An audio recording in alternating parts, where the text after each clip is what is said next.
Hey everybody, my name is Freddie Leathers, as you can tell. Today I'm going to be giving my presentation on how to become a firefighter.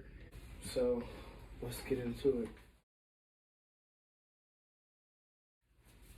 So first off, you want to make sure you know the certifications and licenses you need to have in order to even get hired or considered to be hired.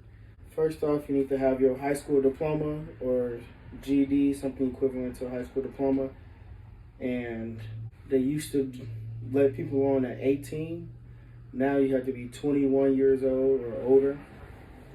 And most firefighters start out as EMTs. So if you have your EMT license and you've done all the things you need to do to get on the fire department, then you can then get hired. In Peoria, you have to have your EMT license to get hired. And within a year being on the fire department, you have to get your paramedic license. If you're really serious about health career, you can become a nurse while being a firefighter.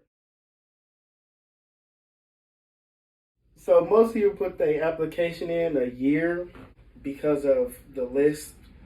After you put your application in and have your interview, then you be put on a list, and determine on how good you are is determined on where you're gonna be at on that list, and that list is long. Of course, some people go to the fire academy to train, but obviously you don't have to as long as you studied and you took the classes to become a firefighter.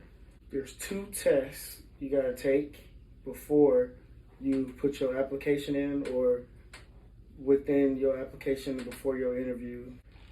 And those 2 tests is the written test. It's kind of a basic test, really. Reading, writing, math, general studies on that test. And the second test is called the CPAT test, which stands for Candidate Physical Ability Test. And that's the test where you show them how good you know how to carry people, hose drag, overhaul, stare. You have to do all those things within 10 minutes. You can go on YouTube and look up CPAT test for firefighters.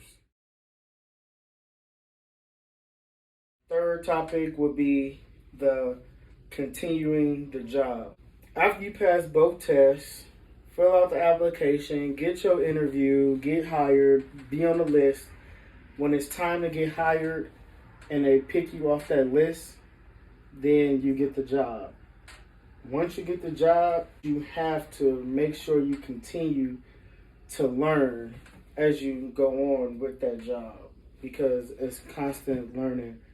Because there's ranks you have to go up all the way to chief if you don't retire before you get there.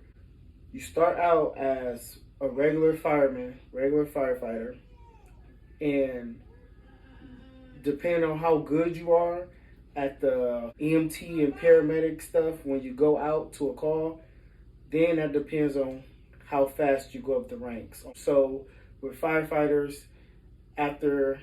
once you do so good at that for so many amount of years, then the next level is engineer apparatus. And that's the person who drives the fire truck, lay the hose, forward lay, pressure valves, water for the firefighter to spray. After engineer apparatus is captain or lieutenant, same thing, just call it different things. And after captain, you are a battalion chief. After battalion chief is assistant chief. After assistant chief is chief.